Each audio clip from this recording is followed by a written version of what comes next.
I've been under the protection of the FBI, Homeland Security, and the Justice Department because of threats on my life. So I really don't want to say where I'm at, but hello. I'm Rick Allen Ross. I'm a cult deprogrammer, and I've been helping people escape cults since 1982.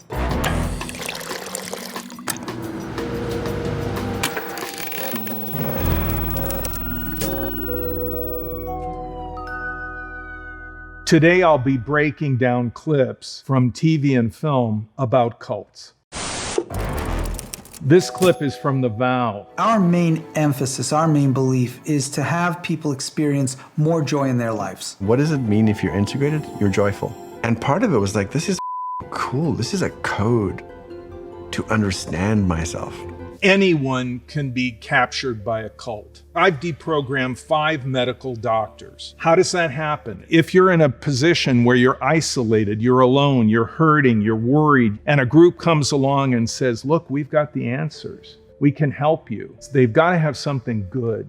Otherwise, no one would be taken in by them. Keith developed a model called rational inquiry. We refer to rational inquiry as a technology. It was a process designed to produce quantifiable results. The premise of rational inquiry, as presented by NXIVM, was that this is a panacea. This is a cure-all. You can make more money, be higher functioning. The problem with NXIVM is that wasn't all they were up to. They were breaking people down in order to change them. This is typical of what's called large group awareness training organizations, where they bring people together in a kind of seminar setting. And what we're talking about is a kind of process that goes on day after day after day. During this time, you are constantly with other NXIVM devotees. You're constantly hearing their jargon. You may not be getting enough sleep. You may not be eating right. You're kind of getting worn out. And at the same time, you're being subjected to a kind of inquisition in which the group expects you to cathartically divulge everything about yourself. What is your ultimate pain? All of this leads to a point of exaltation and a kind of epiphany. And from that point forward, you may be hooked. Midsommar.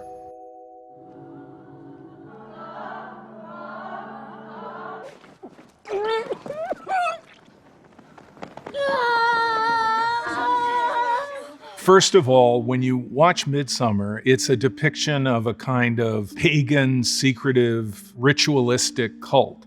And this is really kind of overamped. But what's interesting about this clip that really resonates, that's real, is that the woman sees something terrible and she reacts to it spontaneously. And then what the group does is they encapsulate her and then they mimic her.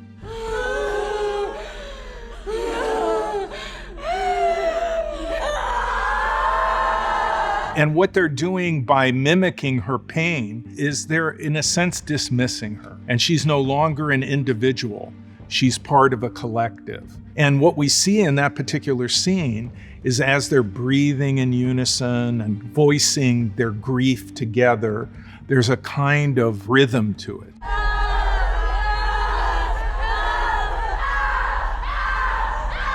It can become hypnotic, and it can become mood altering, and it can be a trance-inducing process. And so this becomes an avenue of manipulation. And many groups will handle things in different ways, but the general pathway is to lose your sense of individuality, autonomy, critical thinking, your ability to analyze alone. Instead, you need to be dependent upon the group to experience this with you, to guide you in your perception of what it is that you're seeing. And that's what you're seeing in that scene. It's very real. Once upon a time in Hollywood. So George gave you all permission to be here? Of course he did. And you all take care of him? Oh, we take care of George. Yeah, Charlie Manson had his cult, the family, out at Spa Ranch. And yes, there was a man named George at the ranch. But what's interesting about this clip is this is how cult compounds function. People that want to visit someone that is under the control of the cult may find it very difficult. Well, is there anything wrong with me saying hello to an old friend? You can't see him right now. Why can't I see him right now? Because he's napping. Excuses are made. Oh, they're away, they're shopping, they're busy. And the idea is to separate them and isolate them and keep them within the group control. What you see is this we-they dichotomy, where we are the elect, we're the group, and outsiders are really not welcome. The way that the women confronted Brad Pitt, the way they all looked at him, and their body language, it's very typical of many cult groups in that it illustrates their single-mindedness and that they're reinforcing each other. Charlie Manson weaponized women to kill people, and they could be ferocious. So yes, there were women that would serve as guards, and then they would do whatever he wanted them to do. Charlie says, Well. What do we have here? Gypsy said Leslie would be happier with you. Gypsy, my baby gypsy. what you see in this clip is this recruitment, this seduction process. You know, Charlie Manson was very charismatic. He could be very charming. He could seem so in the moment, so spontaneous.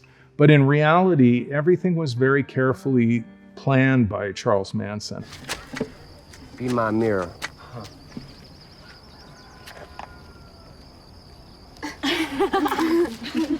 The mirroring exercise is just to basically get her to let him take charge. Where did you find her? She was hanging around my harem for a while. Beautiful brother Bobby. He really knows how to make love to the girls. That's what they'll tell me. Sadie's made love to Bobby, right? I guess we all make love to him at this point, huh? Sex is being used as a lure. Cults do this all the time. There have been a number of groups, like Children of God, that would do what they called flirty fishing. Gypsy told me all about you and your family. I can't take her. Charlie, I think we should let her stay. She digs us and she's hungry. She's caught up in this idea that this is a privilege, this is a wonderful thing, that this group is offering her a place. You like her, you teach her. You keep an eye on her and you see if she belongs with us. You don't want new members talking to new members. You want a new member talking to someone who's very experienced, he can rely on, that will bring this person in deeper. Then you can stay.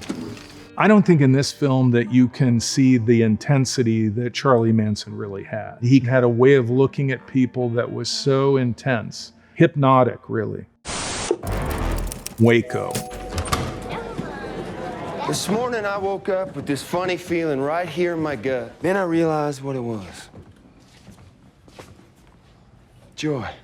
I think they've captured the charisma of David Koresh. He was a very charismatic, very convincing, compelling leader. What you're seeing is how he can be self-deprecating, humble, and that people are taken in by this. He made such extreme demands on people for husbands to give up their wives, for wives to have sex with him, for mothers to give him their minor children. And I think if he had been less demanding, but as charismatic as he was, he would have had a much larger following. You got your law degree from Harvard. Was that enough for you, Wayne? Nope. I think what David Koresh is showing you in this particular scene is our notions that intelligent, sophisticated people would not fall prey to a cult are mistaken. Steve, professor of theology. You lived with your wife, Judy, in paradise on the beach in Hawaii. Enough? Not even close. Not even close! He's using these examples of these people to glue them in to the compound. Are you questioning my understanding of the Bible? How can you do that if Steve doesn't do it? They don't see it as I have given up everything for the leader. And I speak as someone who deprogrammed 2 Waco Davidians. You have no idea how total their commitment was. They were literally willing to die for him. And of course they did in the end. The master. Excuse me, some of this sounds quite like hypnosis. Is it not? This is a process of dehypnotization, if you will. Man is asleep. This process wakes him from his slumber. The Master is loosely based on the history of L. Ron Hubbard and the Church of Scientology. When the man questioning him says, it looks like hypnosis, isn't it hypnosis?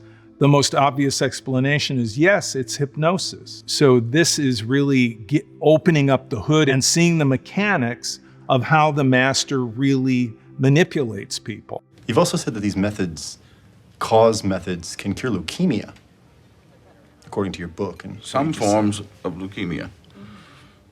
In being able to access past lives, we are able to treat illnesses that may have started back thousands, even trillions of years. If you make a claim that cannot be proven, but it doesn't require me to do anything, like you say Santa Claus is real, it's your belief, fine. But when you start asking me for money, and you start asking me to believe you and support you and do volunteer work for you and everything, I have a right to ask, how do you prove that? I find it quite difficult to comprehend, or more to the point, believe that you believe, sir, that time travel hypnosis therapy can bring world peace and cure cancer. I have never been to the pyramids, have you?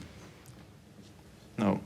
And yet we know that they are there, because learned men have told us so. You really want to watch that. Did he answer my question or did he evade my question? Is he using tactics on me, being belligerent, being angry with me because he doesn't want me to stay on topic and continue to ask these questions? All of these are strategies that cult leaders use. No, this isn't a discussion, it's a grilling.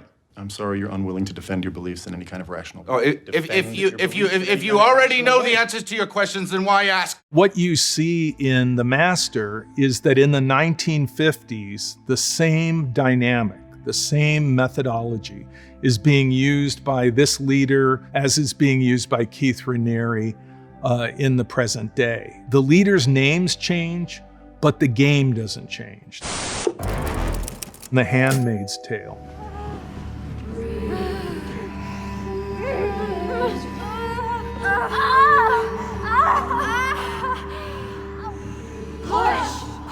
This woman giving birth is not an individual act. It's a group experience. What we see are all of these very intensely indoctrinated people that have accepted the group narrative of what's happening. And for them, this is reality. What we think is crazy, the group sees as reality. I see Elizabeth Moss, her character, as being very similar to many people today living in North Korea. Even though she isn't a true believer, she's kind of caught up in the rhythm of it. These people do not have a sense of individual identity. They're merged, they all look the same. Alfred, would you like a cookie? Yes, please. Thank you. They know that things are not the way they're being portrayed by the great leader. But they've learned that if you're a dissident, you will be imprisoned, you will be executed. There's a book, Influence, written by Robert Cialdini, and Cialdini lays out 6 basic principles of influence, and one is what is called social proof. And that is that we rely on the feedback of people around us to understand what is real and what is not real, and to know what to do and how to react. And so what happens in a cult is that the social proof is controlled by the group. And so, if you will, it's a false social proof, but it's very powerful. Martha, Marcy, May, Marlene. Martha, what's wrong? I don't know. I should go back. Go back where? This film is the gold standard for any movie about cults. It is the most realistic depiction of what a cult would be like and the difficulty in leaving a group and the recovery process. She feels, like many cult members, that thinking of leaving is being a traitor, that I'm turning my back on God. She really hasn't unpacked or sorted out what has happened to her. And she's been isolated from her family for many months. These are all the emotions that real cult members feel as they walk away. Was it my fault? Am I to blame? But that is how the leader wants her to be. He wants to make it as difficult as possible for Elizabeth Olsen to leave. What's happened? Are you okay? I have to go. I can't stay gone, so, What are you talking about? What she's really saying is, the program is really strong. I have been deeply indoctrinated to believe that I have an obligation, a commitment to this group and this way of life. Holy smoke. What am I looking at here? Prue? Who are these people in the photo? Ruth. That's Ruth. Oh my God, I didn't realize. She's wearing a national costume. This movie is dear to my heart. I worked on it. I was a technical consultant. Parents will often send me a picture of what their son or daughter looked like before, and then a picture after, and they look totally different. They may lose weight or they may gain weight. They have a group uniform. They don't even act like they used to. Their sense of humor is gone. And that's why they call what people like I do deprogramming, because it is the unraveling of the program that has been instilled by the group. It was once called snapping, in which people would have a sudden change. They would go from the cult personality to their own inherent personality, which had been suppressed and pushed down by the group experience. What we see in this scene is Kate Winslet's moment of conversion, and she's mesmerized. She is literally feeling the power of the guru. And when he touches her, she's going into bliss. And this is very reminiscent of Bhagwan Sri Rajneesh and his ashram in Pune, India. He called it massaging your third eye. In Lifton's book, Thought Reform and the Psychology of Totalism, what the guru does to Kate Winslet would be called mystical manipulation or planned spontaneity. He's gauging her. He can see where she's at. He deliberately does that, and it creates this anchoring, subjective feeling. You can talk about objective facts, but what do you do with these subjective feelings? She will constantly think, I felt the power of the guru. And that is my proof. That is my validation. And there's nothing that you can say to take that away from me. If you're sitting in a room and you feel like you're in a cult, maybe you are. And if you ask someone in the group, is this a cult? And they look at you and say, why would you ask if we're a cult? Why did you answer my question with a question? That's an evasion. That might be your gut feeling, your intuition warning you. So trust your gut. Thank you so much for watching, and thank you so much for having me on Vanity Fair.